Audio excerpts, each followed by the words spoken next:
Good evening everybody. Let's crack UPSC CSE Hindi में आपका स्वागत है। जैसे कि हम पिछले फ्राइडे में क्लास कंप्लीट कर चुके थे, जिसमें आर्टिकल 1 से लेकर 100 तक में जितने भी महत्वपूर्ण आर्टिकल थे उन पर हमने डिटेल में चर्चाएं कंप्लीट कर दी थी। अब हम बात करने जा रहे हैं 101 से लेकर बचे हुए आर्टिकल के बारे में, क्योंकि बचे हुए आर्टिकल भले ही कम हैं लेकिन इंपॉर्टेंस उन आर्टिकल का भी बहुत ही ज्यादा है। तो आइए शुरुआत करते हैं आज के क्लासेस की। सभी को गुड इवनिंग, सभी को गुड इवनिंग। हम बात करने जा रहे हैं हमारे संविधान के वो सारे महत्वपूर्ण अनुच्छेद जो हमने पिछली क्लास में 1 से 100 तक में कंप्लीट कर लिए थे, और आज हम बचे हुए पूरे महत्वपूर्ण अनुच्छेदों को देखेंगे। 1 से 100 तक में जितने आर्टिकल थे, 101 से लेकर तो बचे हुए जितने आर्टिकल हैं वो लगभग संख्या में बराबर हैं। सभी को गुड इवनिंग, सभी को गुड इवनिंग। हाँ बिल्कुल, और यदवेंद्र को मैं धन्यवाद दूंगा कि उन्होंने काफी अच्छा वीडियो एडिट किया है, बहुत ही बढ़िया वीडियो एडिट किया है। मेरा जो दूसरा मोटिवेशनल वीडियो था, बहुत ही बढ़िया, धन्यवाद उसका, यदवेंद्र का, इस बात के लिए। आइए सभी आर्टिकल को देख लेते हैं 101 से जो भी महत्वपूर्ण है। उससे पहले कुछ छोटी सी बात जो आप लोगों के साथ शेयर करते हैं हर बार, रिफर कोड की।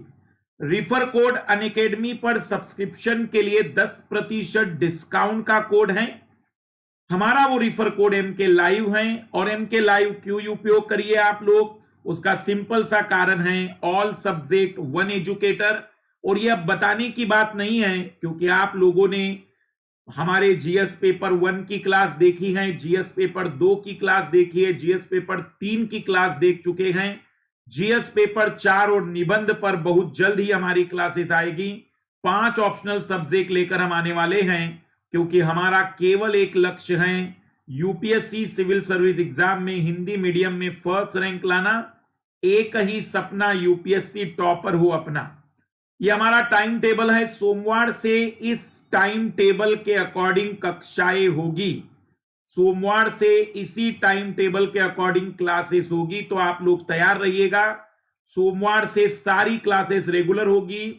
1 अगस्त की जगह 10 अगस्त से हम स्टार्ट करेंगे साइंस एंड टेक्नोलॉजी की क्लासेस, जो हमारे यूपीएससी के सिलेबस में है। पीटी कम मेंस का ये सिलेबस होगा, और ये 10 अगस्त से स्टार्ट होगा। पीटी का ब्रह्मास्त्र 2000 से ज्यादा क्वेश्चन, ये भी हम कल से स्टार्ट कर देंगे।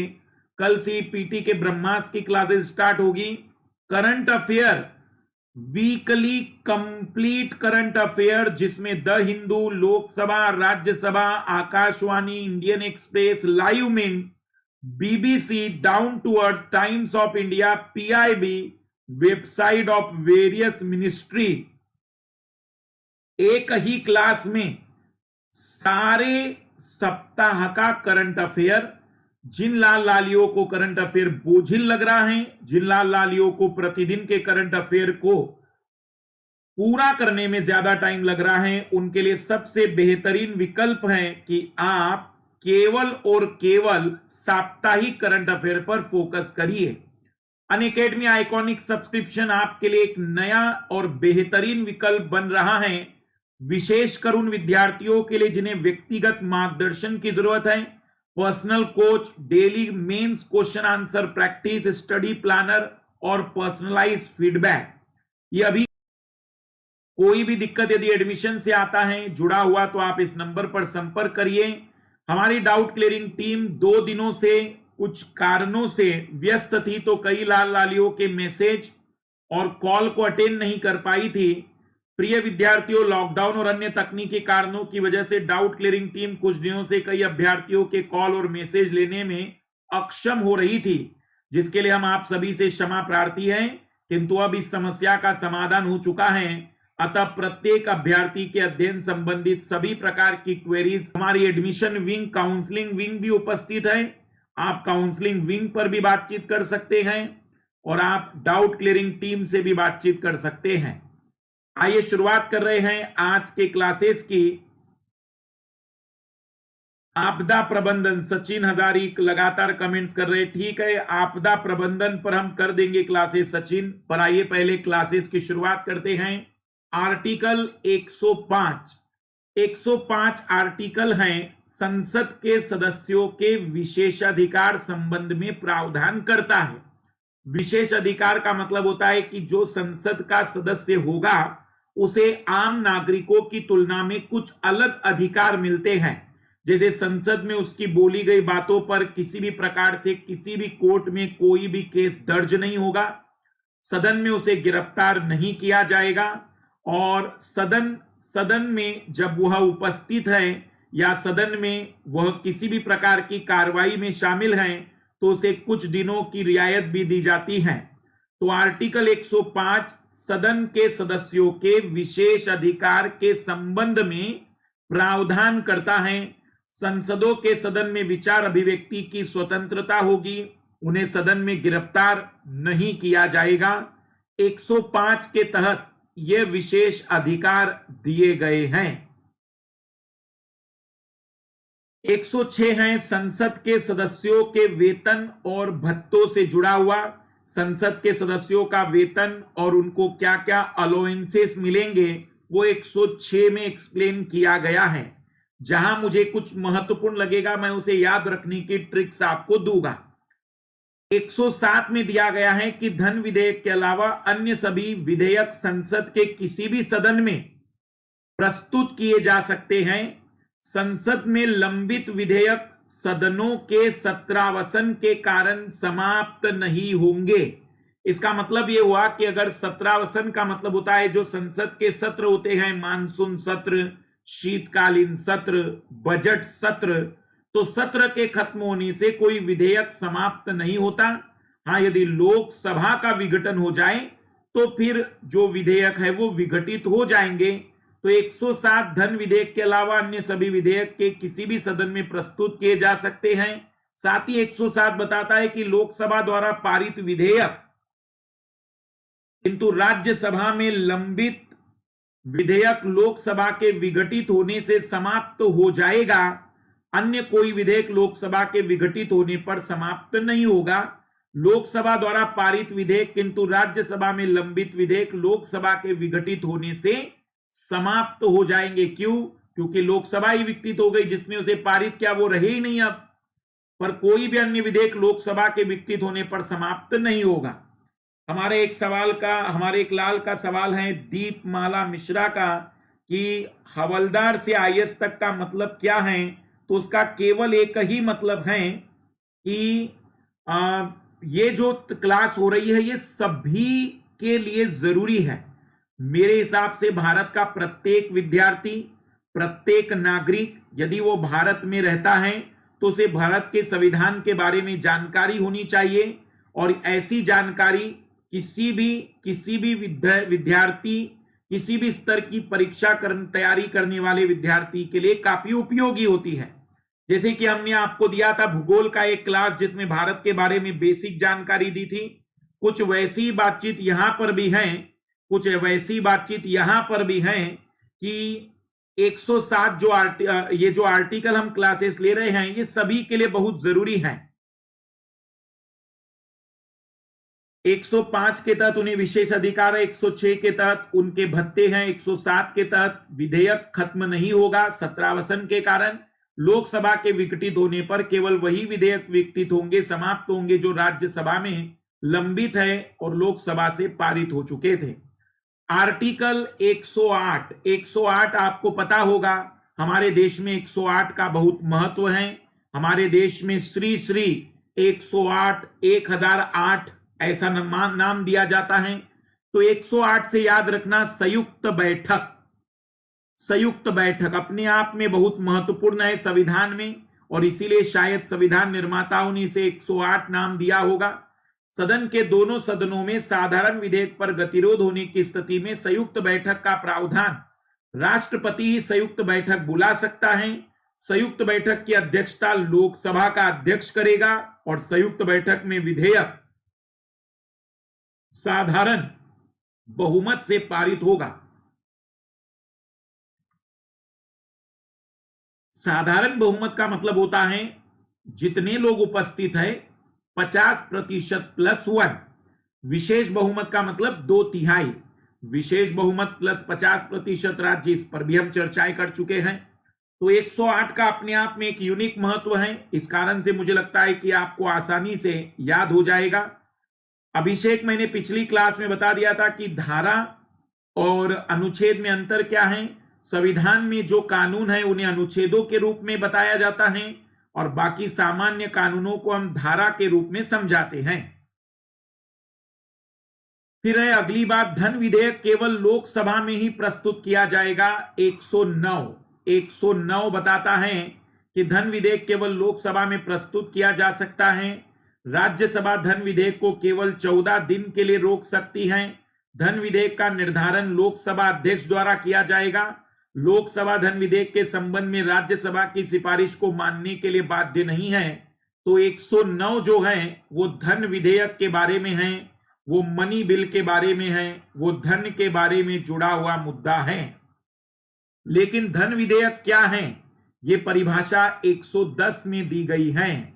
ये परिभाषा 110 में दी गई है कि भाई पैसा क्या है, पैसा क्या होगा। तो 1-1 से याद रखना, 110 हमारे वित्त जो खास करके हमारा जो वित्तीय आपातकाल है वो भी आप जानते कि उसमें भी 0 आता है। तो पैसा और 0, इसकी परिभाषा, धन विधेयक की परिभाषा मुख्यतः करों को लगाना, हटाना, घटाना, बढ़ाना, भारत सरकार द्वारा धन उधार लेना अथवा देना प्रमुख रूप से शामिल हैं। ये 110 में परिभाषित किया गया है। तो 109 में, 108 में संयुक्त बैठक है। 109 में धन विधेयक के बारे में बताया है कि लोकसभा और राज्यसभा की शक्तियां, 110 में धन विधेयक के बारे में है। 111 को तो बड़े आसानी से याद रख सकते हैं। केवल एक व्यक्ति कानून बनाने को रोक सकता है। केवल एक व्यक्ति, पूरी लोकसभा राज्यसभा से भी पारित हो जाए फिर भी वो एक अकेला व्यक्ति जो संसद का तीसरा अंग है वीटो पावर रखता है, इसलिए 111। राष्ट्रपति की वीटो शक्ति, धन विधेयक पर राष्ट्रपति अनुमति देने के लिए बाध्य है। अन्य विधेयक को राष्ट्रपति एक बार के लिए पुनर्विचार हेतु लौटा सकता है किंतु दोबारा अनुमति देने हेतु बाध्य रहेगा। किसी विधेयक को राष्ट्रपति स्वीकार कर सकता है अथवा मंजूरी के लिए अनिश्चित कालीन तक सुरक्षित रख सकता है। यह आर्टिकल 111 में सब कुछ बताया गया है। फिर आर्टिकल 112 भी बड़ा इंपॉर्टेंट है। 112 तो आपको पता है कि बजट, वास्तव में हमारे पूरे संविधान में बजट नाम का कोई शब्द है नहीं। हमारे संविधान में लिखा गया है वार्षिक वित्तीय विवरण, और यह वार्षिक वित्तीय विवरण 112 के बारे में है। तो 108 संयुक्त बैठक के लिए, 109 धन विधेयक पर शक्तियां लोकसभा और राज्यसभा की, 110 धन विधेयक की शक्तियां, 111 वीटो पावर और 112 पूरी तरह से वित्तीय विवरण बजट के बारे में प्रावधान करता है। ये 108 से 112 पांचों के पांचों अनुच्छेद बहुत इंपॉर्टेंट हैं। बजट को राष्ट्रपति संसद के दोनों सदनों के समक्ष रखवाएगा जिसमें सरकार के आय और व्यय के बारे में विवरण शामिल होता है। फिर आर्टिकल सीधा 121 पर आ जाइए। संसद किसी न्यायालय के न्यायाधीश द्वारा दिए गए निर्णय की सदन में आलोचना नहीं कर सकता है। आलोचना नहीं कर सकता है, देखना 1, 2, 1। इसका मतलब यहां पर अगर हम बात करें तो लोकसभा, इधर राज्यसभा, और इसमें न्यायाधीश के बारे में, न्यायाधीश क्योंकि दो ज्यादा शक्तिशाली मानते हुए या दोनों के जोड़ते हुए कि न्यायाधीश को आप क्रिटिसाइज नहीं कर सकते हैं, न्यायाधीश को आप क्रिटिसाइज नहीं कर सकते हैं। तो आर्टिकल 121 11 का स्क्वायर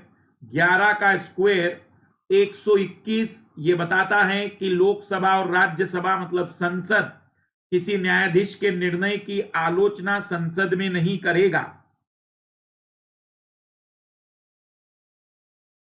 फिर है आर्टिकल 122, कोई न्यायालय संसद सदस्य द्वारा सदन में दिए गए मत या कही गई बात के बारे में उस पर सुनवाई नहीं कर सकता है। तो 121 कहता है कि न्यायालय न्यायाधीश की बुराई नहीं करिए तो 122 कहता है कि न्यायालय भी संसद सदस्य द्वारा सदन में दिए गए मत और कही गई बात के बारे में उस पर कोई कार्रवाई नहीं कर सकता है। फिर आर्टिकल 123, मैंने इसकी ट्रिक्स बताई थी। अध्यादेश, जैसे कि पुराने जमाने में शोले मूवी में कहता है डायलॉग कि बस 3 तक गिनूंगा या 10 तक गिनूंगा, लोग ऐसे कहते, तो जनरली हम अपने जीवन में 3 तक गिनते हैं और काम कर देते हैं।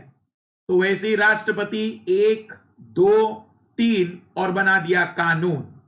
राष्ट्रपति के अध्यादेश की शक्ति, जिसमें केवल वे अकेले ही, जब लोकसभा या राज्यसभा में कोई भी एक सदन या दोनों सदन सत्र में ना हो, तब केवल अपने एक साइन से कानून पूरे देश में लागू करवा सकते हैं। जब संसद के दोनों अथवा कोई एक सदन सत्र में ना हो तो ऐसी परिस्थिति में उत्पन्न हो जिन पर तुरंत कार्रवाई आवश्यक है, तो राष्ट्रपति अध्यादेश जारी कर सकता है। इस प्रकार अध्यादेश 6 महीने के लिए मान्य रहता है, उसके बाद स्वतः समाप्त हो जाता है। तो ये है आर्टिकल 123, बड़ा इंपॉर्टेंट। 124, भारत का एक सुप्रीम कोर्ट होगा, इसके मुख्य न्यायाधीश की नियुक्ति राष्ट्रपति द्वारा की जाएगी। सुप्रीम कोर्ट के अन्य न्यायाधीश की नियुक्ति राष्ट्रपति द्वारा मुख्य न्यायाधीश के परामर्श से की जाएगी। तो यह आर्टिकल 124 है। कानून बनाने का अधिकार 123 में और उसके बाद कानून को परिभाषित करने वाला व्यक्ति 124 में। यहां एक और इंपॉर्टेंट बात मैं बता दूं कि 2019 में मोदी सरकार ने यहां पर एक नया संशोधन करने की शुरुआत की थी, लेकिन सुप्रीम कोर्ट ने कहा कि यह न्यायालय के मामले में हस्तक्षेप है। यहां पर मुख्य न्यायाधीश के परामर्श की जगह पर कोलेजियम सिस्टम लाया जाने की बातचीत चल रही थी और उसे खत्म कर दिया गया है। तो वही 124 जो आर्टिकल पहले था वो एज इट इज बरकरार रखा गया है। फिर है आर्टिकल 129, सुप्रीम कोर्ट द्वारा दिए गए निर्णय पूरे भारत में मान्य होंगे तथा एक प्रकार से घोषित कानून की तरह होंगे। तो सुप्रीम कोर्ट के पास भी 129 के तहत सीधे कानून बनाने की ताकत है कि सुप्रीम कोर्ट जो निर्णय लेगी या सुप्रीम कोर्ट जो निर्णय देती है वो पूरे भारत में तो लागू होंगे ही, साथ ही साथ पूरे भारत में लागू होने के साथ वो एक कानून की तरह माने जाएंगे। फिर है आर्टिकल 131, 131 केंद्र और राज्यों अथवा विभिन्न राज्यों के बीच होने वाले विवादों की सुनवाई केवल सुप्रीम कोर्ट के द्वारा की जाएगी। जैसे 121 आपको याद है कि लोकसभा राज्यसभा न्यायाधीश को क्रिटिसाइज नहीं कर सकती है, वैसे ही केंद्र और राज्य के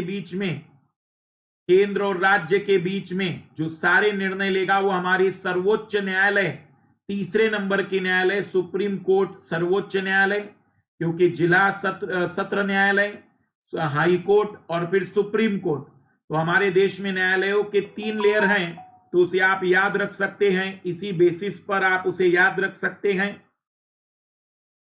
तो 131 के बेस पर आप याद रखिएगा, केंद्र, राज्य और सुप्रीम कोर्ट केंद्र और राज्यों के बीच होने वाले किसी विवाद की सुनवाई करेगा। 132, उच्च न्यायालय में लंबित संवैधानिक मामलों की सुनवाई हेतु सुप्रीम कोर्ट अपने पास मंगवाने हेतु विशेष अपील की अनुमति दे सकता है। मतलब किसी हाई कोर्ट में अगर कोई संवैधानिक मामला है तो सुप्रीम कोर्ट उसे अपने पास मंगवा सकता है। 133, उच्च न्यायालय में लंबित सिविल मामलों को अपने पास मंगवाने हेतु सुप्रीम कोर्ट विशेष अपील की अनुमति दे सकता है। तो इसका मतलब कि आर्टिकल 124 से सुप्रीम कोर्ट के बारे में चर्चाएं चलने लग जाती हैं। 124 सुप्रीम कोर्ट होगा, 129 सुप्रीम कोर्ट के निर्णय कानून के रेसे माने जाएंगे। 131 केंद्र और राज्य के बीच में, फिर उसके बाद हमने चर्चाएं की कि 132 हाई कोर्ट के कोई संवैधानिक मामला, 133 कोई सिविल मामला, उच्च न्यायालय में क्रिमिनल प्रकृति के लंबित मामलों को अपने पास मंगवाने तो सुप्रीम कोर्ट विशेष अपील की अनुमति 134। तो 132, 133, 134 हाई कोर्ट से सुप्रीम कोर्ट के मामले जा सकते हैं। इतना अलग अलग बताने की जगह दे देते डायरेक्टली एक ही आर्टिकल में, पर क्या है कि संविधान लंबा नहीं बन पाता। फिर आर्टिकल 136, संवैधानिक, सिविल, क्रिमिनल अन्य किसी भी प्रकार के मामले जो देश के किसी भी न्यायालय में लंबित हैं, सुप्रीम कोर्ट अपने पास मंगवा सकता है। संसद कानून बनाकर, आर्टिकल 139, ध्यान से सुनना, 32 में वर्णित 5 रिटों के अलावा अन्य प्रकार की रिटें जारी करने की सुप्रीम कोर्ट को शक्ति प्रदान कर सकती है, पर अभी की नहीं है। तो संसद 5 रिटों के अलावा भी अन्य रिटें जारी करने की शक्ति प्रदान कर सकती है, लेकिन अभी तक की नहीं है। इस मामले में हाई कोर्ट ज्यादा शक्तिशाली होता है। तो 139। फिर आर्टिकल 141, सुप्रीम कोर्ट द्वारा दिया गया निर्णय सभी न्यायालयों पर बाध्यकारी होगा। न्यायालय सुप्रीम कोर्ट के किसी भी निर्णय को कानून के तौर पर भी इस्तेमाल कर सकते हैं। तो सुप्रीम कोर्ट के द्वारा जैसे निर्णय मिलेंगे वो सभी न्यायालयों पर बाध्यकारी होंगे और न्यायालय सुप्रीम कोर्ट के किसी भी निर्णय को कानून के तौर पर भी इस्तेमाल कर सकते हैं। फिर आर्टिकल 148, भारत का एक नियंत्रक महालेखा परीक्षक होगा जिसकी नियुक्ति राष्ट्रपति के द्वारा की जाएगी। 148 ये भी एक इंपॉर्टेंट आर्टिकल है जो भारत में कंट्रोलर एंड ऑडिटर जनरल मतलब सीएजी के बारे में बातचीत कर रहा है। सीएजी के बारे में चर्चाएं कर रहा है, सीएजी के बारे में बातचीत कर रहा है। 149, भारत का नियंत्रण महालेखा परीक्षक संघ और राज्यों के लेखाओं की जांच करेगा, ऑडिटिंग करेगा। ऑडिटिंग का मतलब होता है जो भी लेखा जोखा सरकार ने बताया उसको एक बार फिर से देखेगा कि कहीं पर कोई गलती तो नहीं है। ऐसे अन्य कार्य भी करेगा जो राष्ट्रपति उसे सौंपेगा। फिर आर्टिकल 153, प्रत्येक राज्य के लिए एक राज्यपाल होगा, हालांकि 2 या 2 से अधिक राज्यों के लिए एक ही राज्यपाल हो सकता है। तो जैसे कि हम 52 से शुरू करते हैं केंद्र के बारे में, 52 से शुरू करते हैं केंद्र के बारे में, तो 153 में से एक गया तो 52 वापिस आएगा। तो 153 से शुरुआत होता है राज्य सरकार के बारे में, वो सारी बातें जो केंद्र सरकार के बारे में बताई जाती हैं। तो अगर हम बात करें तो 52 जैसे कि केंद्र सरकार से शुरू करता है, 153 मतलब 100 बढ़ा दीजिए, 100 बढ़ा दीजिए और एक और बढ़ा दीजिए। तो 52 में 100 जोड़कर एक और बढ़ा दीजिए तो केंद्र सरकार से राज्य सरकार की ओर चला जाएगा। राज्य की कार्यपालिका शक्तियां राज्यपाल में निहित होगी जिसका प्रयोग वो संविधान के अनुसार करेगा। 155, राज्यपाल की नियुक्ति राष्ट्रपति के द्वारा की जाएगी। 156, राज्यपाल का कार्यकाल 5 वर्ष होगा किंतु राज्यपाल राष्ट्रपति के प्रसाद पर्यंत पद धारण करेगा। याद करो 56 मैंने ट्रिक्स बताई थी कि जब तक राष्ट्रपति को उसका उत्तराधिकारी नहीं मिलता तब तक वो नहीं पद छोड़ेगा। यहां पर 100 जोड़ दीजिए तो लगभग वहां पर 156 में राज्यपाल के कार्यकाल की बात आ जाएगी। लगभग 100 का डिफरेंस होता है लालो, लगभग 100 के डिफरेंस से चीजें आगे बढ़ती हैं। तो केंद्र 100 मतलब 52 से शुरुआत करिए और 100 जोड़ दीजिए तो 152 एक आगे बढ़ा दीजिए। 153, 154, 155, 156 ये सब वैसे ही प्रावधान है जैसे कि केंद्र सरकार के विषय में थे। आर्टिकल 161, राज्यपाल को क्षमादान की शक्ति प्राप्त है किंतु वह मृत्यु दंड को क्षमा नहीं कर सकता, हालांकि मृत्यु दंड को आजीवन कारावास में बदल सकता है। शब्द पर गौर करना लालो, ये भी बड़ा इंपॉर्टेंट है। राज्यपाल जो गवर्नर है ये वास्तव में हमने ब्रिटिशरों से ही लिया है क्योंकि ब्रिटिशर्स में जो गवर्नर और गवर्नर जनरल वाइसराय होते थे वो सबसे उच्च पद वाले व्यक्ति होते थे। तो क्षमादान की शक्तियां प्राप्त हैं, वह मृत्यु दंड को क्षमा नहीं कर सकता है लेकिन वो मृत्यु दंड को आजीवन कारावास में बदल सकता है। तो यह आर्टिकल 161 के तहत की चर्चाएं हो रही हैं। 161 थोड़ा सा इंपॉर्टेंट है क्योंकि राष्ट्रपति मृत्यु दंड को भी क्षमादान में कन्वर्ट कर सकता है। फिर आर्टिकल 162, राज्य की कार्यपालिका शक्ति का विस्तार उन विषयों तक है जिन पर राज्य विधानमंडल को कानून बनाने की शक्ति है, जो कि अनुसूची जो हमने पढ़ी थी 7वीं, उसी में जो वर्णन किया गया है राज्य की शक्तियां। तो राज्य की जो विधायी शक्तियां हैं वही विधायी शक्तियां उसके कार्यपालिका की शक्ति का दायरा बनाते हैं। विधायी शक्तियां मतलब कानून बनाने की और कार्यपालिका शक्तियां मतलब मुख्यमंत्री और उनके मंत्री परिषद क्या क्या काम करेंगे वो लगभग उसी विषय में बताए गए हैं। आर्टिकल 163 राज्यपाल को सहायता और सलाह देने के लिए मुख्यमंत्री की अध्यक्षता में एक मंत्री परिषद होगी। हालांकि संविधान में नहीं लिखा है कि राज्यपाल मंत्री परिषद की सलाह मानने के लिए बाध्य होगा, जैसे कि राष्ट्रपति के संबंध में लिखा गया है। यहां पर भी लगभग आर्टिकल 73 याद करिए, बिल्कुल वैसा ही कुछ यहां पर भी है, लेकिन 163 में यह बताया नहीं है कि राज्यपाल की जो भी सलाह होगी वो बाध्य रहेगी। जैसे कि वहां लिखा गया है कि राष्ट्रपति मंत्री परिषद, प्रधानमंत्री और मंत्री परिषद की सलाह के अनुसार काम करेगा, लेकिन यहां ऐसा कोई नहीं बताया गया है। तो इसी कारण से राज्यों के विषय के मामले में हस्तक्षेप बढ़ जाते हैं।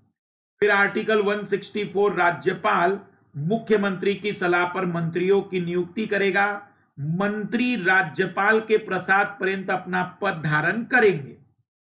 मतलब प्रसाद पर्यंत का मतलब मुख्यमंत्री यदि किसी मंत्री को हटाने के लिए राज्यपाल को सिफारिश करेगा तो राज्यपाल उसे हटा देगा, बट राज्यपाल अपनी मर्जी से सामान्यतः किसी को नहीं हटा सकता है।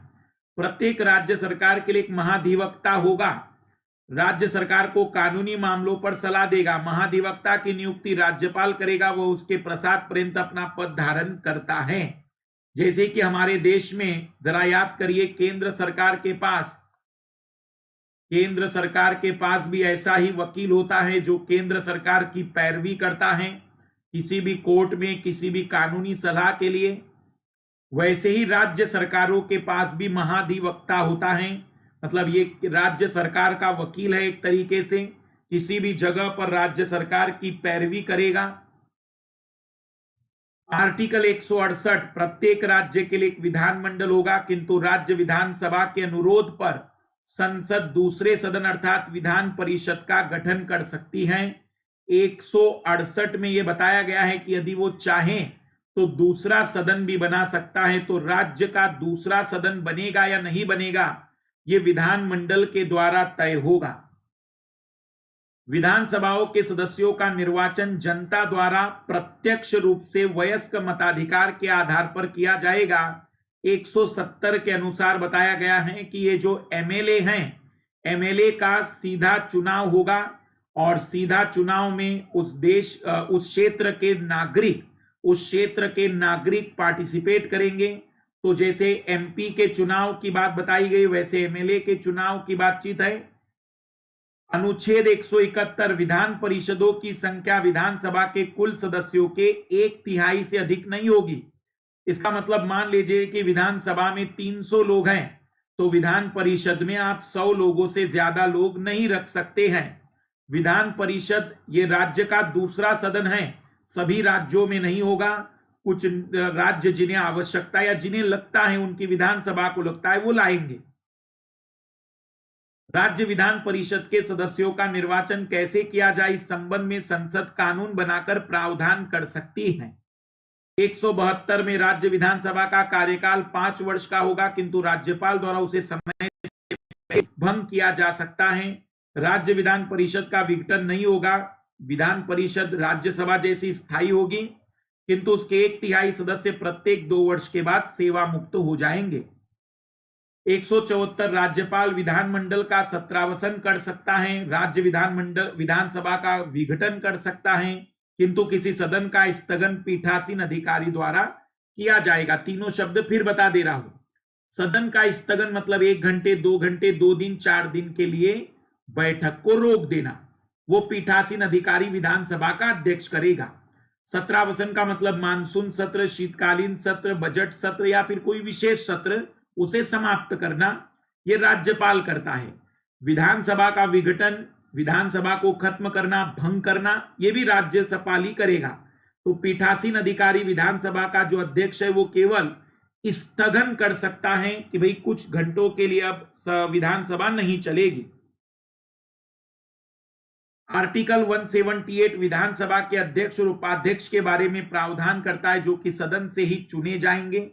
सदन से ही विधानसभा का अध्यक्ष उपाध्यक्ष चुना जाएगा। 182 विधान परिषद के सभापति उपसभापति के बारे में प्रावधान, जो कि सदन से ही चुने जाएंगे। यहां विधान परिषद में सभापति पदेन नहीं होता, जैसे कि राज्यसभा में उपराष्ट्रपति, यहां पर वो चुना जाता है वही विधान परिषद से। फिर 189 कहता है कि राज्य विधानमंडल के प्रत्येक सदन की गणपूर्ति कुल सदस्य कम से कम 10वां भाग होगी। ये 189 में भी लिखा गया है, ये राज्य विधानमंडल में और हमारे केंद्र में भी लिखा गया है लोकसभा राज्यसभा के लिए। 194 राज्य विधानमंडल के सदस्यों के विशेषाधिकार जो कि संसद के सदस्यों के विशेषाधिकार के समान ही है। जैसे कि याद करिए अभी हमने शुरुआत की थी 105 में, ये केंद्र में है, वैसे राज्यों में 194 के तहत दिया गया है। फिर 196 धन विधेयक केवल राज्य विधानसभा में प्रस्तुत किया जा सकता है, बिल्कुल उसी सीक्वेंस में।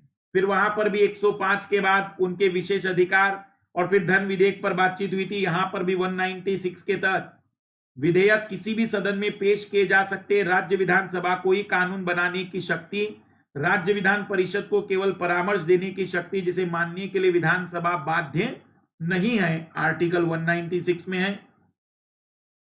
धन विधेयक की परिभाषा जो केंद्रीय धन विधेयक के समान ही 197 में है, तो 110 में भी धन विधेयक की परिभाषा है, 197 में भी है, और 110 में जो है वो संसद के लिए और 197 में जो है वो विधान परिषद के लिए। धन विधेयक को पारित करने की विधानसभा अध्यक्ष द्वारा निर्धारित करने की शक्ति जो कि केंद्रीय धन विधेयक के समान ही है। 198 सेम, बिल्कुल आप देखिए सीक्वेंस सेम है तो याद करने में कठिनाई नहीं जाएगी। 200 है राज्यपाल किसी विधेयक पर अनुमति दे सकता है, अनुमति रोक सकता है, एक बार पुनर्विचार के लिए लौटा सकता है, राष्ट्रपति की अनुमति के लिए सुरक्षित कर सकता है। 111 धन विधेयक के बाद वीटो पावर है, यहां 200 राज्यपाल के लिए वीटो पावर है। एक बार मैं रिवाइज करना चाहूंगा लालो, 105 हमारे लिए इंपॉर्टेंट है, 108 हमारे लिए इंपॉर्टेंट है, 109, 110, 111, 112, फिर उसके बाद 121। याद करिए 121 दो लोगों के बीच में लोकसभा राज्यसभा न्यायालय के किसी भी आलोचना नहीं कर सकते हैं। फिर उसके बाद 123 बहुत ही ज्यादा इंपॉर्टेंट है 123। फिर उसके बाद 124 से लेकर तो लगभग आने वाले में सुप्रीम कोर्ट के बारे में ही बातचीत है। फिर उसके बाद 131, 148, क्योंकि 132, 133, 134, 135 याद करो हाईकोर्ट से मामलों को वापस लाने के लिए। 148 इसमें याद रखना है आपको क्योंकि 148 बहुत इंपॉर्टेंट है। 153 और सीधा आर्टिकल 200, ये तो बिल्कुल जबान पर होने चाहिए लालो। 3, 3, 6, 7, 7 और 5, 12, ये 13 आर्टिकल ऐसे हैं जो मेरे हिसाब से 100 से लेकर या 101 से लेकर 200 तक में याद होने ही चाहिए हर एक लाल लाली को। ये वो आर्टिकल है जो बिल्कुल रटे होने चाहिए, याद होने चाहिए। इस प्रकार के आर्टिकल हमारे लिए बहुत ही ज्यादा जरूरी हैं। तो मुझे उम्मीद है कि ये आर्टिकल तो आपको याद रखनी है। 108 तो बिल्कुल दिमाग में रखिए, 111 तो बिल्कुल ट्रिक्स के थ्रू याद रहेगा, 112 तो बजट है, फिर उसके बाद 123 वाला तो सबको रटा होना चाहिए, 124 और 200 ये तो बिल्कुल यूनिक है, इनकी अपने आप में अलग बातें हैं। तो रटने या याद करने समझने में कोई भी दिक्कत नहीं आनी चाहिए। ये 100 से लेकर 200 तक के वो आर्टिकल थे जो हमें याद रखने चाहिए। बिल्कुल धन विधेयक को दो बार परिभाषित किया है। आते हैं आर्टिकल 201, राज्यपाल द्वारा राष्ट्रपति की स्वीकृति के लिए रखे गए विधेयक पर राष्ट्रपति अनुमति दे सकता है, अनुमति रोक सकता है या फिर पुनर्विचार के लिए लौटा सकता है। राज्यपाल द्वारा राष्ट्रपति की स्वीकृति के लिए, ये मैंने आपको पढ़ाया था, याद करना लालो। केंद्र और राज्य के संबंधों के बीच में मैंने आपको बताया था कि ये जो 201 है ये भी विवाद का मुद्दा है, क्योंकि कहीं ना कहीं राज्यपाल केंद्र का एक नियुक्त व्यक्ति है और इसी कारण से वह कई बार केंद्र सरकार के समर्थन में कुछ मुद्दों को, राज्य के महत्वपूर्ण चीजों को राष्ट्रपति के लिए रख देता है और फिर राष्ट्रपति क्या करेगा वो 201 में बताया गया है। फिर आर्टिकल 202, राज्यों का बजट जिसको वार्षिक वित्तीय विवरण कहेंगे, 112 उधर, यहां 202 पर आ गए। 112, 202 आइडिया लगते रहना चाहिए लाल लालो। 213 राज्यपाल द्वारा अध्यादेश जारी करने की शक्ति जो कि राष्ट्रपति के समान है। याद करिए 123 वही आंकड़े हैं, बस घुमा दिया गया है। 213 याद रखने में कोई कठिनाई नहीं जाएगी, थोड़ा सा लॉजिक चलाते चलिए, बहुत सारे आर्टिकल याद हो जाएंगे। थोड़ा लॉजिकल चलते हैं, थोड़ा लॉजिकल चलते हैं। तो जैसे हमने देखा कि 112 वार्षिक वित्तीय विवरण, इधर 202, इसे ऐसे याद रखो कि यहां भी जोड़ 4 आ रहा है, यहां भी जोड़ 4 ही आना चाहिए। मतलब ये केंद्र पहले आता है तो 1 से शुरू होगा, राज्य बाद में आता है तो 2 से शुरू होगा। फिर वैसे ही यहां पर भी 123, यहां पर 213, पहले केंद्र आता है इसलिए 1, राज्य बाद में आता है इसलिए 2।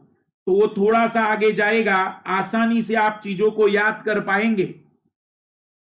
प्रत्येक राज्य के लिए एक हाई कोर्ट होगा। फिर से देख लो 124, 124 बड़ा खूबसूरत तरीके से संविधान लिखा गया है। 124, 124, 214 बस आगे पीछे कर दे रहे, 1-2 को, 1-2 को आगे पीछे करके दुनिया बदल जा रही है। वहां सुप्रीम कोर्ट था, यहां हाई कोर्ट की बात आ गई। वहां सुप्रीम कोर्ट था, यहां हाई कोर्ट की। देखो मैं इसलिए ये बता रहा हूं, देखो भले अजीबो गरीब चीजें हैं, लेकिन ये इसलिए क्योंकि आपके पास ऑप्शन रहते हैं कई बार, और कई बार केवल ऑप्शनों को एनालाइज थोड़ा सा लॉजिकल चले तो आइडेंटिफिकेशन इजी होगा। बाकी कुछ अगर आपको याद रहेंगे तो और भी ज्यादा बढ़िया है। याद करने के लिए मैंने आपको बताया है कि एक पेज पर लिख देना, इसको चिपका देना। बाथरूम के अंतर्गत जहां पर आप अपना चेहरा आईने में देखते हैं, वहां पर, जहां पर आप टेबल के सामने स्टडी करने बैठते हैं, जहां पर भी आप चिंतन करने बैठते हैं, तो आपके आंखों के सामने दिखना चाहिए। काफी खूबसूरत तरीके से आप लिख दीजिए उसे, तो काफी ज्यादा मजा आपको आएगा। उच्च न्यायालय के न्यायाधीशों की नियुक्ति राष्ट्रपति करेगा। उच्च न्यायालय के न्यायाधीशों की नियुक्ति राष्ट्रपति करेगा। 222 राज्य के सभी उच्च न्यायालय के अधिकारिता के अधीन होंगे, सर्वोच्च न्यायालय के अधिकारिता के अधीन होंगे।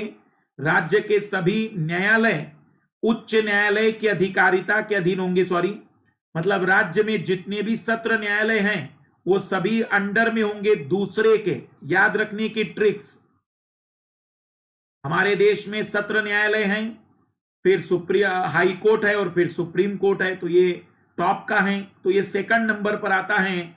तो हर जगह सेकंड सेकंड सेकंड, इसका मतलब 222 सारे न्यायालय, राज्य के सत्र न्यायालय हो, विशेष न्यायालय हो, विशेष अदालतें हो, वो सब हाई कोर्ट के अंडर में मानी जाएगी।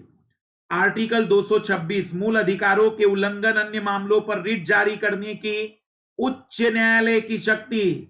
इसे तो याद ही रखना है लालो, क्योंकि जैसे सुप्रीम कोर्ट 32 वैसे ही हाई कोर्ट 226 के तहत आपके मूल अधिकार सुरक्षित करती है। और जब मूल अधिकारों का संरक्षण की बात आ रही है तो ये तो आपको याद होने ही चाहिए मेरे लालो, ये तो याद होने ही चाहिए, क्योंकि ये बहुत ही ज्यादा इंपॉर्टेंट है। तो 32 और 226 सुप्रीम कोर्ट और हाई कोर्ट, लेकिन हाई कोर्ट जारी कर सकती है रिट और भी मामले पर, अभी सुप्रीम कोर्ट को और मामलों पर रिट जारी करने की संसद ने शक्ति नहीं दी है। फिर आर्टिकल 231 संसद 2 या 2 से अधिक राज्यों के लिए एक ही उच्च न्यायालय का गठन कर सकती है। जैसा कि नॉर्थ ईस्ट में आप देखेंगे कि गुवाहाटी में जो हाई कोर्ट है वो लगभग 7-8 सिस्टर के लिए एक जैसा ही है। या फिर हम देखेंगे कि यहां पर नीचे भी केरल में जो उच्च न्यायालय हैं वो कई सारे केंद्र शासित प्रदेश और राज्यों के लिए काम करते हैं। तो राज्य 231 के तहत 2 या 2 से अधिक राज्यों के लिए एक ही उच्च न्यायालय का गठन कर सकती हैं, एक ही उच्च न्यायालय का गठन कर सकती है। आर्टिकल 239 केंद्र शासित प्रदेशों के प्रशासन के लिए संसद कानून बना सकती है और उस कानून के अनुसार प्रशासन का संचालन सुनिश्चित कर सकती है। तो केंद्र शासित प्रदेश यूनियन टेरिटरी की अगर हम बात करें तो 239 यूनियन टेरिटरी के लिए कानून बनाने का अधिकार 239 के तहत आता है। 239 का 239 केंद्र शासित प्रदेशों के लिए संसद कानून बनाकर मंत्री परिषद और विधानसभा का गठन कर सकती है, जैसे कि दिल्ली, पुदुचेरी और जम्मू कश्मीर केंद्र शासित प्रदेश में अब वहां विधानसभा है। और 239 ए क दिल्ली पुदुचेरी के लिए राज्य विधानसभा का गठन कर चुके हैं। तो 239 हमारे लिए यूनियन टेरिटरी से जुड़ा है। 239 ए उनका शक्ति है कि वह उसके तहत विधानसभा बना सकते हैं, और ए के तहत शक्ति में राज्य में दिल्ली और पुदुचेरी के लिए राज्य विधानसभा का गठन कर चुके हैं। फिर आर्टिकल 240 संसद कानून बनाकर केंद्र शासित प्रदेशों के लिए उच्च न्यायालय का गठन भी कर सकती है, जैसे दिल्ली हाई कोर्ट। पंचायतें और नगर पालिकाओं के संबंध में ला लो, ये तो बहुत इंपॉर्टेंट है और याद रखने की ट्रिक्स। 3 की पावर 1 3, 3 की पावर 2 9, 3 की पावर 3 27, 3 की पावर 4 81, 3 की पावर 5 मतलब 3 की पावर 5 243। क्यों भाई 3? केंद्र, राज्य और लोकल गवर्नमेंट। 243 तीसरी सत्ता 3 की घात 5 के अनुसार याद करिए 1992 में 74 अमेंडमेंट। तो 243 आर्टिकल पंचायत और नगर पालिकाओं के संबंध में प्रावधान, और इसी में 243 ABCD बहुत सारा जोड़ा गया है। फिर आर्टिकल 244 अनुसूचित जनजाति क्षेत्र के प्रशासन के लिए संसद कानून बनाकर प्रावधान कर सकती है। तो 243 के साथ 244 ये स्पेशली अनुसूचित जनजाति वाला जो क्षेत्र है, क्योंकि फिर सभी के लिए कानून बन गए तो फिर जंगलों के लिए भी कानून बना दीजिए, वनों के लिए भी कानून बना दीजिए, तो वहां के रहने वाले लोगों को भी अधिकार दे दीजिए। तो अनुसूचित जनजाति क्षेत्रों के प्रशासन के लिए संसद कानून बनाती है। 245 संसद संपूर्ण भारत राज्य विधानमंडल अपने राज्य के क्षेत्र के लिए कानून बना सकती है। तो 245 के तहत संपूर्ण भारत और उसमें लगने वाले कानून वो 7वीं अनुसूची में जो विषय है उस पर कानून बनाएगी। याद करना, केंद्र राज्य के संबंधों में आर्टिकल 246, 247 बहुत चर्चा की है हमने इस पर। आर्टिकल 246 संघ सूची, समवर्ती सूची, जबकि राज्य विधानमंडल राज्य सूची के विषय पर कानून बना सकती हैं। 2, 4, 6 काफी अच्छी सीरीज है ये। 2, 4, 6 कानून बनाने की ताकत देती है केंद्र को भी, राज्य को भी, उनको अपने अपने विषय पर। 248 अवशिष्ट कानूनों को कानून बनाने की शक्ति, मतलब समांतर श्रेणी है। 246 ये समांतर श्रेणी है, गणित की समांतर श्रेणी है, और इसके द्वारा सबको समान शक्तियां दी गई है कि भैया आप लोग अपने अपने क्षेत्र में कानून बनाइए। लेकिन ये गुणोत्तर श्रेणी है लालो। 248 गुणोत्तर श्रेणी है, इसमें संसद को अवशिष्ट शक्तियां दे दी कि ज्यादा तेजी से कानून बन सके बचे हुए विषय पर। तो अवशिष्ट शक्तियां संसद के पास है, ये 248 बताता है। फिर 249 लालो, आपको याद होगा 249 राज्य सूची के विषय पर कानून बनाने के लिए राज्यसभा अपने विशेष बहुमत से, राज्यसभा के पास ये विशेष शक्ति है, ये ताकत लोकसभा के पास नहीं है। राज्यसभा 2/3 बहुमत से किसी भी राज्य के विषय को पर केंद्र को या संसद को कानून बनाने की ताकत दे सकती है। 2/3 विशेष बहुमत से राज्य के किसी भी विषय पर केंद्र सरकार या संसद कानून बनाने की ताकत रखेगी। केंद्र सरकार की जगह संसद कहे तो ज्यादा बेहतर होगा।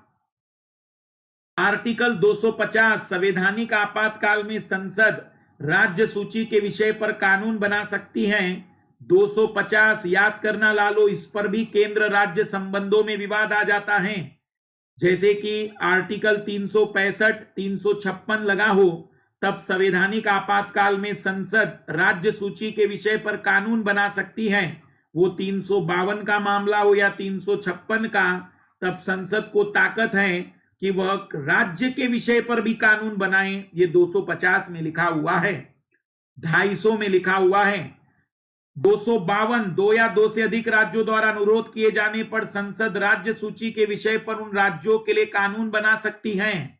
252 कैसे याद रखोगे? 352 आपातकाल का है, तो 252 में राज्यों को ऐसा लग रहा है कि भाई हमसे कुछ नहीं हो पाएगा, आप बना कर दो, तब 252 के तहत यह बातचीत आएगी। इस पर भी हमारी चर्चाएं काफी हुई थी। 253 अंतरराष्ट्रीय संधियां और समझौते को लागू करने के लिए संसद राज्य सूची के विषय पर कानून बना सकती है। तो 253 और 252 मैंने आपको उदाहरण दिया था सुषमा स्वराज का, याद करिए 2012 की बात है, जब सुषमा स्वराज लोकसभा में बोल रही थी और मुझे लगता है कि उस समय एक कानून का जिक्र कर रहे थे। तब उस समय की सरकार 253 के तहत कानून बना रही थी और सुषमा स्वराज कह रही थी कि जिन राज्यों को लग रहा है वो 252 के तहत बनाइए, क्योंकि 253 के तहत आप राज्य की शक्तियों को कम कर रहे थे, क्योंकि 253 के तहत आप सारे राज्यों पर वो कानून लागू होगा। 252 के तहत जिन राज्यों ने मांग की है उन राज्यों पर ही कानून लागू होगा। तो 252 और 253 ये भी काफी विवाद का मुद्दा रहता है, जहां केंद्र सरकार को लगता है कि राज्यों को हमें कंट्रोल करना है, तो जानबूझकर केंद्र सरकार 253 के तहत कानून बनाती है और कहती है कि अंतरराष्ट्रीय संधियों को लागू करने का कानून है और वो सभी राज्यों को मानना पड़ेगा फिर। लेकिन अगर 252 के तहत कानून बनाया जाए तो फिर राज्य की शक्तियां जो हैं वो उस पर आप हस्तक्षेप नहीं करते हैं, इसलिए 252 और 253 काफी चर्चा का विषय रहता है। 252 ही होना चाहिए, 253 का उपयोग रेयरली होना चाहिए जब सच में कोई अंतरराष्ट्रीय कानून हो, पर जानबूझकर देखा जाता है कि केंद्र सरकार राज्यों पर नियंत्रण के लिए 253 को ही उपयोग करती है। 254 समवर्ती सूची पर टकराव की स्थिति में संसद का कानून मान्य होगा, यह बता देती है कि जो संसद है, जो पार्लियामेंट है, वह लेजिस्लेटिव असेंबली पर डोमिनेंट रहेगी, लेजिस्लेटिव असेंबली पर डोमिनेंट रहेगी। 254 के द्वारा यह बता दिया जाता है कि पार्लियामेंट ज्यादा शक्तिशाली है। 262 याद करना, मैंने ट्रिक्स बताई थी, नदियां बह रही हैं, तो नदियां बह रही हैं, नदियां बह रही। 262 नदी जल विवाद के निपटारे के लिए संसद कानून बनाकर व्यवस्था कर सकती है और इस प्रकार के मामलों पर सुप्रीम कोर्ट को सुनवाई का कोई अधिकार नहीं होगा, कि सुप्रीम कोर्ट कोई कानून या कोई अधिकार नहीं रख सकेगी। फिर है आर्टिकल 263, केंद्र और राज्यों के बीच सहयोग बढ़ाने के लिए राष्ट्रपति अंतरराज्यीय परिषद कई राज्यों से मिलकर इंटर स्टेट काउंसिल बना सकता है, जिससे राज्यों के बीच में कोऑर्डिनेशन बढ़ेगा, ताकि राज्यों के बीच में सहयोग बढ़ सके और राज्य मिलजुल कर समस्याओं का निपटान कर सके। तो यदि किसी जगह लगता है राष्ट्रपति को, तो अंतरराज्यीय परिषद का गठन करेगी।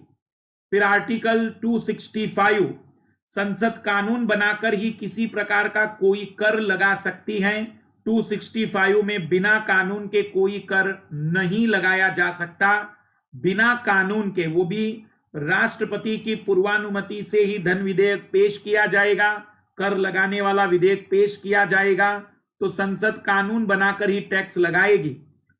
266 भारत की संचित निधि, भारत का लोक लेखा, राज्य की संचित निधि, राज्य का लोक लेखा, याद करो। 266 ये बताता है कि संचित निधि होगी, सरकार का एक खजाना होगा और ये खजाना दो टाइप का होगा। संचित निधि संसद की अनुमति के बगैर पैसा नहीं निकाला जाएगा और भारत का पब्लिक अकाउंट जो होगा उसमें कार्यपालिका की अनुमति से पैसा निकाला जाएगा। और 267 याद करो, बजट के समय चर्चा होती है इसकी। राष्ट्रपति के अधीन भारत की आकस्मिक निधि, राज्यपाल के अधीन राज्य की आकस्मिक निधि, 267 में एक साथ बताया। बाद में हमारे संविधान निर्माताओं ने केंद्र राज्य को अलग अलग ना बताकर एक साथ बताना शुरू किया। शुरुआत में ऐसा कर लेते तो शायद आर्टिकल और कम हो जाते। फिर आर्टिकल 280 याद करो, आयोग फिर से जीरो आ रहा है। जहां पर भी पैसों की बातें हैं वहां हमारे संविधान में निर्माताओं ने जीरो उपयोग किया ही है।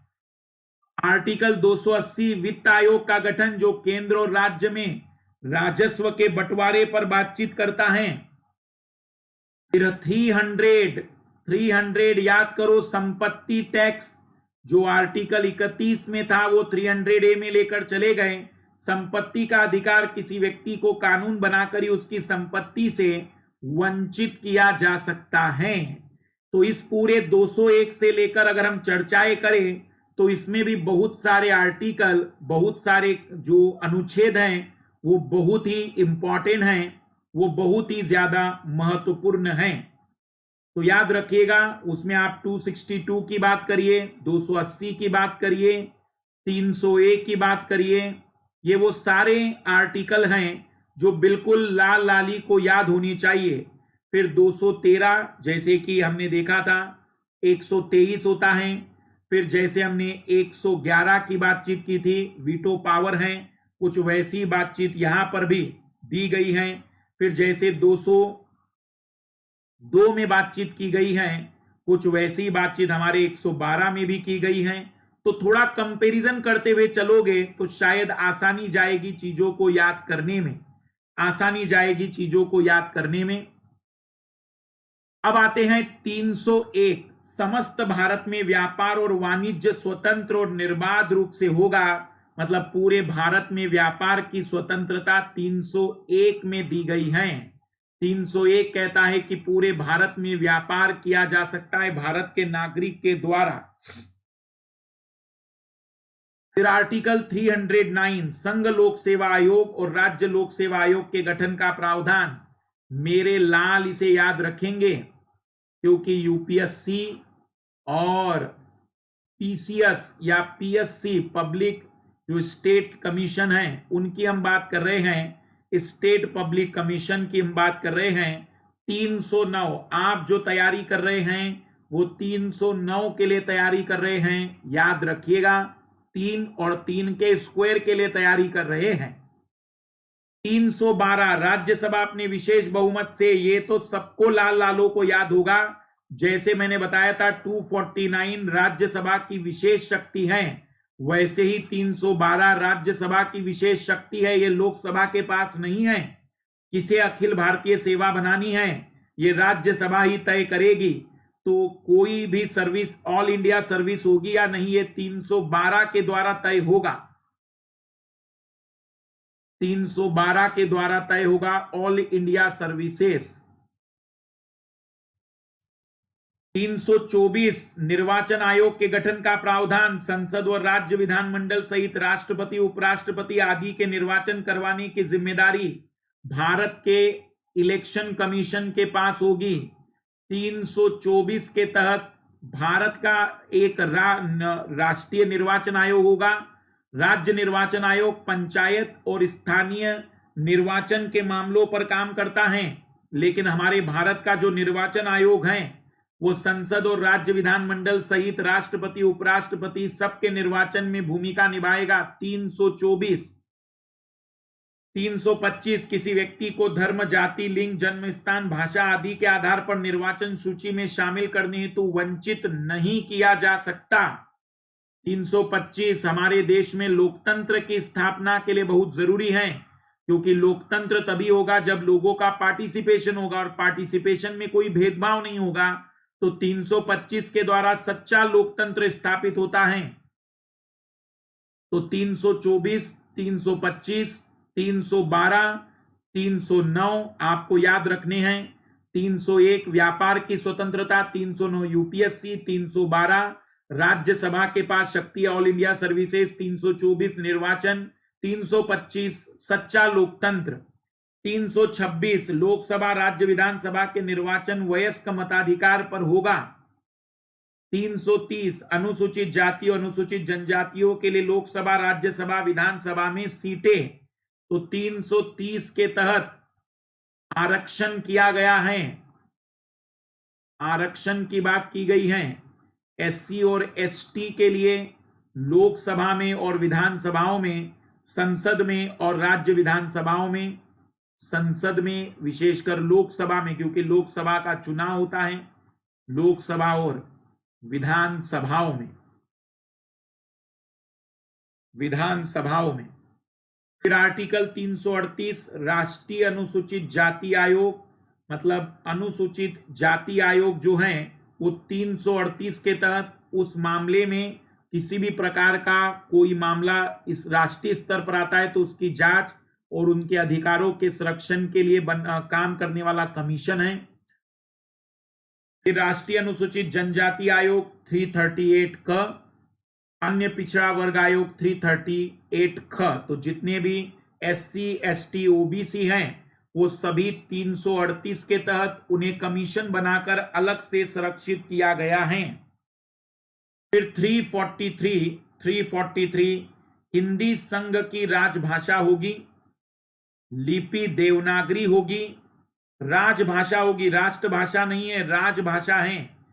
अंकों का अंतरराष्ट्रीय रूप मान्य होगा, मतलब 1 2 3 जो हमारे अंग्रेजी के अंक हैं वो मान्य रहेंगे।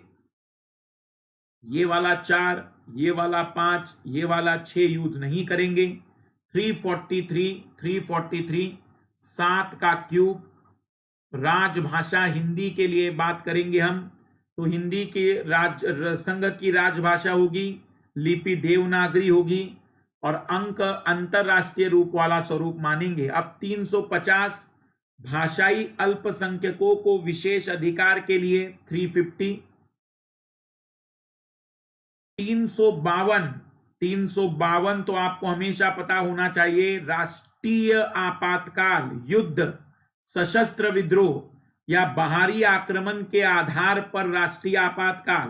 पहले सशस्त्र विद्रोह नहीं था, ये 44वें संविधान संशोधन के द्वारा जोड़ा गया है। आंतरिक अशांति की जगह पर सशस्त्र विद्रोह। 356 किसी राज्य का शासन संविधान के अनुरूप संचालित नहीं होने पर राष्ट्रपति शासन का प्रावधान इसमें किया गया है कि राष्ट्रपति शासन लगाया जाएगा। 360 वित्तीय आपातकाल। 365 केंद्र का दायित्व है कि प्रत्येक राज्य सरकार का इस संविधान के उपबंध के अनुसार संचालन सुनिश्चित करे, और अगर ऐसा नहीं होता है तो 365 न फॉलो होने के कारण 356 लागू होगा। तो 365 वो रीजन अवेलेबल कराता है, वो कारण अवेलेबल कराता है जिसके बहाने केंद्र सरकार राज्य में राष्ट्रपति शासन लगाती है। तो कई बार 365 356 में कंफ्यूजन हो जाता है। तो 365 एक कारण प्रस्तुत करता है, एक बहाना प्रस्तुत करता है कि 356 लगाइए। कैसे लगा, क्यों लगा रहे भाई हम लोग? बोले 365 नहीं फॉलो हुआ। तो 365 कारण प्रस्तुत कर रहा है, रीजन प्रस्तुत कर रहा है, बहाना दे रहा है किसी राज्य की सरकार को खत्म करने का। 368 ये तो लाल लालियों को पूरी तरह से याद होगा। संविधान में 2 प्रकार के संशोधन, विशेष बहुमत और विशेष बहुमत के साथ आधे राज्यों की अनुमति। संशोधन विधेयक केवल संसद में आएंगे, विधानसभा में नहीं आएंगे। राष्ट्रपति संविधान संशोधन विधेयक पर अनुमति देने के लिए बाध्य हैं। 368 याद रखेगा, बाकी 370 अब स्वाहा हो चुका है। 370 स्वाहा का मतलब अब उसमें कोई ज्यादा इंपॉर्टेंट बातें नहीं रही है, उसमें बदलाव कर दिया गया है। तो ये हैं वो सारे आर्टिकल जो हमें याद रखने थे। 2 क्लासेस में हमने इसे कंप्लीट किया है। इन दोनों क्लासेस में अपना एक ब्लैंक पेज पर पूरे नोट्स बनाना और ब्लैंक पेज पर लाल लालियों पूरा लिखना, थोड़े बड़े अक्षर लेना ताकि दूर से भी पढ़ा जा सके। तो थोड़ा सा राइटिंग ऐसी लीजिएगा कि दूर से भी पढ़ा जा सके, और वो बड़ा सा कागज की 3-4 कॉपियां कर लेना। 3-4 फोटो कॉपी करने के बाद उसको चिपका देना 3-4 जगह पर। ये जिन लाल लालियों को तकलीफ जा रही थी कि कौन से आर्टिकल इंपॉर्टेंट है, कौन से आर्टिकल याद रखने हैं, ये सारे के सारे वो आर्टिकल हो गए जो मैं आपके सामने रखना चाहता था। इस क्लास को लेने का केवल एक ही मकसद था कि आप लोगों के सारे आर्टिकल 2 ही क्लास में कवर हो जाएं। तो आप अब ये क्लास, जैसे कोई भी आपसे शिकायत करें कि उसे समझ में नहीं आता है कि हर आर्टिकल पढ़ने हैं क्या, कौन से आर्टिकल पढ़ने हैं, उन आर्टिकलों में क्या लिखा गया है, क्या बेरेट एक्ट लेना पड़ेगा क्या, तो कुछ मत करिए, केवल ये 2 क्लासेस ताकत से उन्हें भेज दीजिए, शेयर कर दीजिए। ये हर उस लाल लाली को बहुत मदद करेगा जिन्होंने लक्ष्मीकांत की किताब पढ़ ली, जिन्होंने पॉलिटी की किताब पढ़ ली, लेकिन वो बार बार फिर आर्टिकल में कंफ्यूज हो जाते हैं। तो उन लाल लालियों को ये सारे आर्टिकल एक साथ दिखाने के लिए रखे गए हैं। इन दोनों क्लासेस का जो मेन मकसद था कि वह इन दोनों क्लास के माध्यम से हम संविधान को बहुत ही कम समय में पूरा रिवीजन भी कर सकते हैं। इन 2 क्लासेस से आप पूरे संविधान का रिवीजन कर सकते हैं, महत्वपूर्ण आर्टिकल आपको याद रह सकते हैं। तो इस क्लास को मिस मत करिएगा। 10 जितना ज्यादा आप इन क्लासेस को प्लीज हाथ जोड़कर विनती है कि शेयर जरूर कराइएगा। जिस तरीके से शेयर होगा उसी तरीके से हमारा भी आत्मविश्वास बढ़ेगा और बहुत जल्दी हम कुछ आप लोगों के लिए नया अद्भुत लेकर आने वाले हैं। सभी को बेस्ट ऑफ लक।